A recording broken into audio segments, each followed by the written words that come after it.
Hello, Prince residential senior secondary school की online class में आप सभी का स्वागत है। मैं आर.के. शर्मा व्यवसाय प्रबंध का अध्यापक है।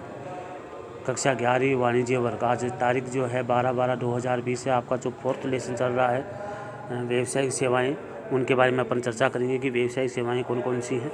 तो देखिए, व्यवसायिक सेवाएं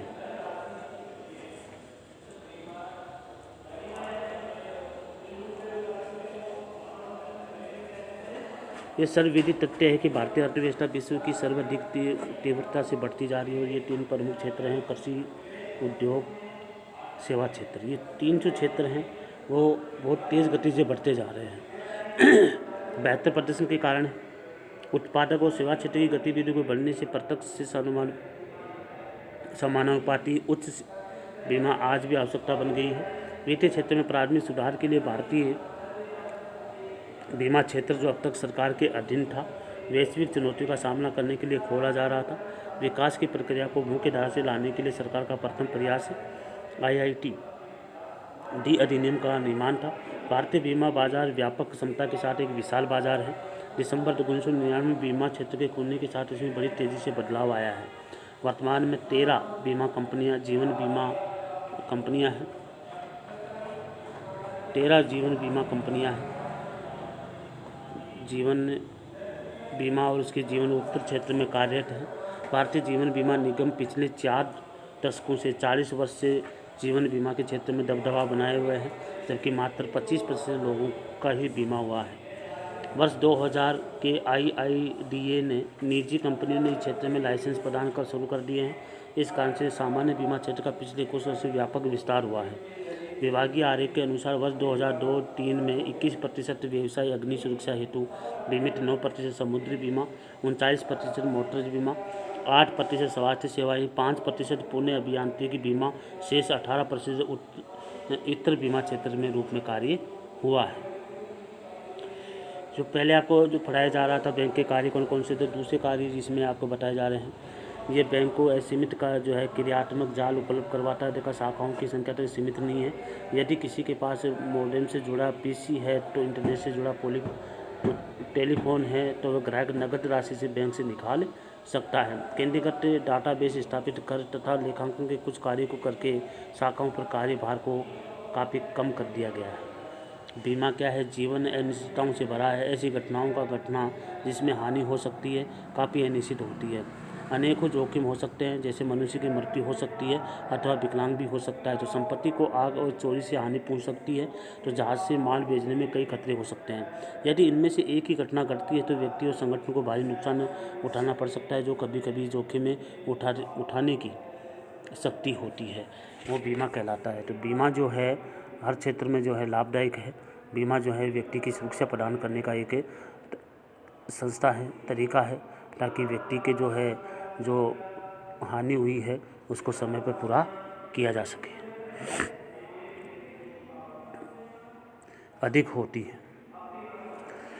इन अनिश्चितताओं को न्यूनतम करने के लिए बीमा की आवश्यकता होती है। जो आपके साथ घटनाएं होती हैं और ये घटनाएं को कम करने के लिए या जो घटना हो जाती है उसकी क्षतिपूर्ति करने के लिए बीमा का कार्य किया जाता है।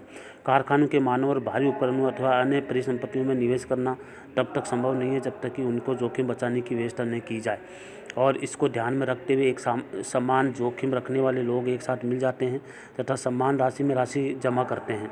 इससे किसी जोखिम विशेष को एक व्यक्ति को जो हानि होती है वह अन्य लोगों से बांट दिया जाता है जिन्हें इसे जोखिम से हानि हो सकती है। बीमा एक ऐसी व्यवस्था जिसके द्वारा किसी अनिश्चित घटना के घटने से होने वाली संभावित हानि को उन लोगों तक बांट दिया जाता है जिससे हानि हो सकती है, तथा इस घटना के विरुद्ध बीमा करवाने के लिए तैयार या एक ऐसी परिसंविदा अथवा समझौता है जिसके अंतर्गत एक पक्ष दूसरे पक्ष एक निश्चित प्रतिफल के बदले के तयशुदा राशि देता है, ताकि दुर्घटनावश हुई बीमाकृत वस्तु हानि, क्षति और चोट से हुए नुकसान की भरपाई हो सके। यह परिसंविदा अथवा समझौता लिखित में किया जाता है तथा इसे पॉलिसी के नाम से भी जाना जाता है। पॉलिसी कहते हैं जिस व्यक्ति की जोखिम का बीमा किया जाता है उसे बीमित कहते हैं, तथा जो व्यक्ति अथवा फर्म बीमा करती है उसे बीमाकार या बीमा अभिगोपनकर्ता कहा जाता है। तो बीमा का आधारभूत सिद्धांत कौन सा है? बीमा का आधारभूत सिद्धांत ये है कि एक व्यक्ति अथवा व्यवसाय संगठन संभावित अनिश्चित हानि की भारी राशि के बदले एक निश्चित राशि खर्चता है। अतः बीमा वास्तव में एक संभावित बड़ी राशि की जोखिम के स्थान पर आवधिक छोटी राशि का भुगतान किया जाता है। हानि की संभावना फिर भी बनी रहती है, लेकिन जब हानि होती है तो इस घाटे को उन अनेक पॉलिसी धारकों पर फैला दिया जाता है जो उसी प्रकार से जोखिम का सामना कर रहे हैं। तो इसे एकत्रित प्रीमियम से जिस पॉलिसी धारक को हानि हुई है उसकी भरपाई कर दी जाती है। इस प्रकार जोखिम को दूसरों में बांट दिया जाता है। पिछले घटनाओं के विश्लेषण से बीमा से सम्मिलित प्रत्येक प्रकार की जोखिम से होने वाली संभावित हानि को भी जानता है। तो देखिए, बीमा अपेक्षित तत्व के उदाहरण हैं वो कौन कौन से हैं इसमें दे रखे हैं आपको। अग्नि बीमा भवन का अग्नि संवेदी अग्निरोधक उपकरण आदि प्रगति में शामिल है। मोटर बीमा वाहनों के प्रकार या ड्राइवर का ब्यौरा है। व्यक्तिगत दुर्घटना बीमा आयु, कद, वजन और व्यवसाय पूर्व चिकित्सा ब्यौरा है। जीवन बीमा आयु, पूर्व चिकित्सा ब्यौरा या धूम्रपान या मद्यपान आदि आदतों के द्वारा बीमा किया जाता है। तो आज के 11वीं क्लास के विद्यार्थी जो वाणिज्य वर्ग के विद्यार्थी हैं, आपके आज जो दो पेज करवाए हैं, पेज नंबर 93 और पेज नंबर 94, बीमा की जो कार्य है और बीमा क्या है, इसकी आवश्यकता क्यों होती है और बीमा के आधारभूत सिद्धांत के बारे में आज आपको पढ़ाया गया है। आपकी किताब में से इन लेसन को देख करके अच्छे से याद करें और जो समझ में नहीं आए वो मेरे से पूछ सकते हैं ताकि मैं आपकी समस्याओं का समाधान कर सकूं। इसलिए आज की क्लास में इतना ही है। जय हिंद।